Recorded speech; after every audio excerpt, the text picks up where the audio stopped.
আমার এই বন পাউরুটিটা দেখো কত সুন্দরভাবে ফুলে আছে গা, দেখো একদম লাল চাল করে ভাজে নিছি। পাউরুটিটা আমার একদম রেডি আছে গা, আমি নামাই ফেলাম। নমস্কার বন্ধুরা, চলে আসলাম প্রতিদিনের মতো নতুন একটা ভিডিও নিয়ে। তো আজকে আমি তোমার সাথে শেয়ার করুন তেলে ভাজা বন পাউরুটি। এটা নাকি খাইতে খুব ভালো লাগে, গ্যাস ছাড়াই ওভেন ছাড়াই আমি পাউরুটি রেডি করুন। তো এই পাউরুটিটা কীভাবে বানাই আমার ভিডিওটা স্কিপ না করে প্রথম থেকে পাউরুটি বানানোর লিগা এই বাটির মাপে এক বাটি জল নিয়ে নেব। এর মধ্যে সামান্য পরিমাণ লবণ দিয়ে দেব, 1 চামচের মতন চিনি দিয়ে দেব, চামচের আধা চামচ মতন ইস্ট দিয়ে দেব। জলটা ভালোভাবে গুলাই নেব।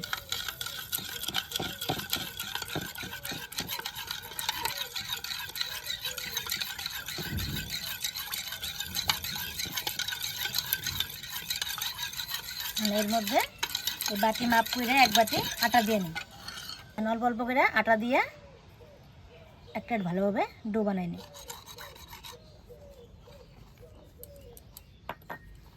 ভালো করে চামচটা দিয়ে আগে আটাটা মাইখে নিই, একটা সফট ডো একটা বানাই নিই।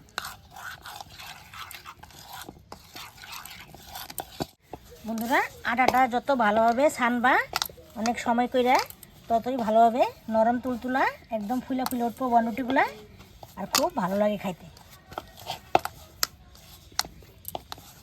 বন্ধুরা, ডোটা দেখো এইভাবে নরম করে মাইখে নিতে লাগবো, খুব শক্ত করে মাখা যাবো না। এই যে দেখো, এখন আমি আরেকটু ভালো করে মাইখে নিব। মাইখে এর মধ্যে অল্প একটু তেল ব্রাশ করে রেখে দিই।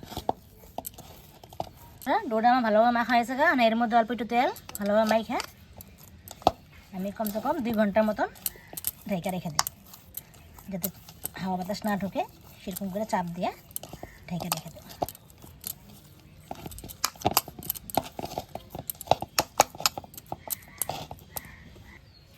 ডোটা মাখা হয়েছে কারণ এই প্লাস্টিকের মধ্যে ঢুকাইয়া ভালোভাবে মুখটা বাইন্দা রেখে দেবো, যাতে ভিতরে হাওয়া বাতাস না দেয়।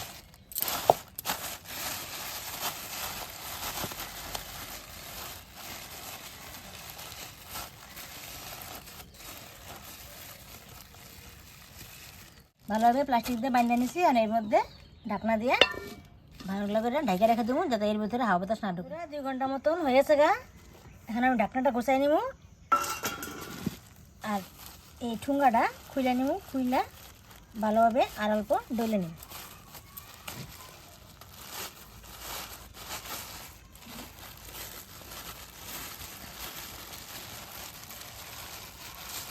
এই দেখো ফুইলা কতখানি উপর উপর হয়ে গেছে গা। তোমার কাছে যদি সময় কম থাকে 1 ঘন্টার মধ্যেও রাখতে পারবা, আমি আবার 2 ঘন্টার মতো রাখলাম। দেখো ভিতরটা কত সুন্দর গেছে ফুইলা। এখন এর মধ্যে যে ভিতরে হাওয়াটা রয়েছে, হাওয়াটা আমি ভালো করে বাই করে দেখো ভালোভাবে আর একটু ডলে নিব। এই দেখো এইভাবে ভালোভাবে ডললে পরে হাওয়াটা বাইরে যাবো গা।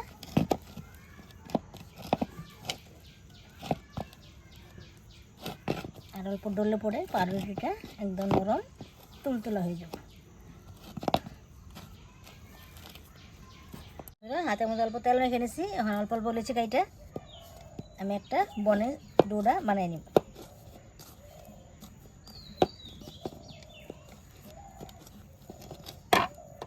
খুব একটা বড় করুন না, খুব একটা ছোটো করুন না। এই মাপের আমি লিচিগুলি সবগুলি একটা একটা করে বানাই নিব। বানাইয়া এই থালের মধ্যে তেল ব্রাশ করে নিছি, আর এই থালের মধ্যে ঠেয়ে দেবো লিচিটা, যাতে নিচ দিয়ে না লাগে।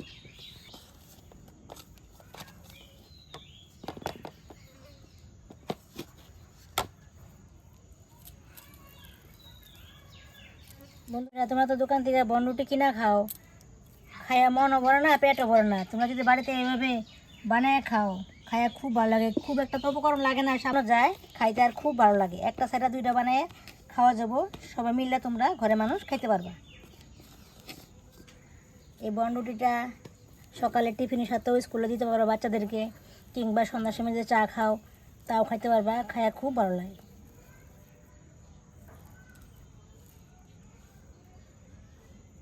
বন্ধুরা, সবগুলি লিচি আমি কেটে নিচ্ছি, চোখটা ধরে কড়াইটা বসাই নিই।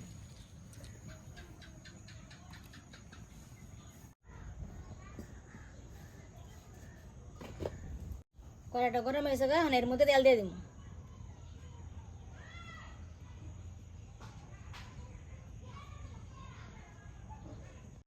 বন্ধুরা তেলটা গরম হয়েছে, কারণ কাটে রাখা লেচিগুলো একটা করে দিয়ে দেবো।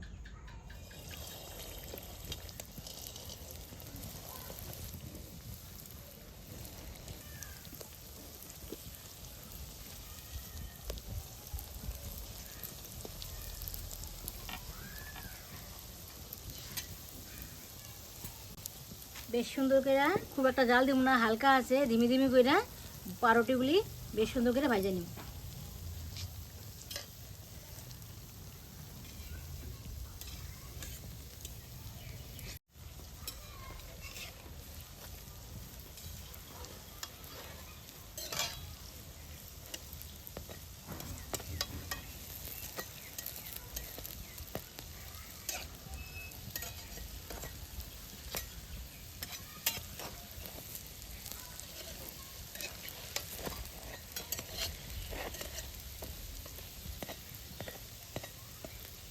বন্ধুরা দেখো কত সুন্দর, কত বড় বড় ফুইলা উঠতেছে, ভাজতে খুব ভালো লাগতেছে, মনে হইতেছে যেন ভাজতেই থাকি। বন্ধুরা আমার এই বন পাউরুটিটা দেখো কত সুন্দরভাবে ফুলে আছে গা, দেখো একদম লাল চাল করে ভাজে নিছি। পাউরুটিটা আমার একদম রেডি আছে গা, আমি নামাই ফেলাম।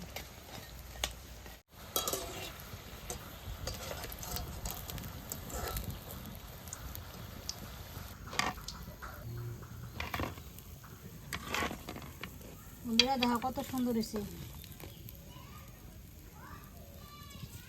তেলে ভাজা বন পাউরুটিটা, আমি একদম পারফেক্টভাবে রেডি করে নিচ্ছি। দেখো কত সুন্দর হয়েছে, একদম নরম তুলতুলা, সবগুলি একদম স্পঞ্জি হয়েছে। দেখো দেখাইতেছি, দেখো কত সুন্দর হয়েছে। উপরটা যে একদম নরম হয়েছে, ভিতরটা সেরকমই সফট হয়েছে। দেখো কত সুন্দর হয়েছে ভিতরটা। তোমরা যদি চাও এর মধ্যে ক্রিম বা বাটার ভইরা বাচ্চাদেরকে টিফিন দিতে পারবা, আর যদি ভাবো যে এমনি খামো তার চায়ের সাথে এমনিও খাইতে পারবা, খায় খুব ভালো লাগে।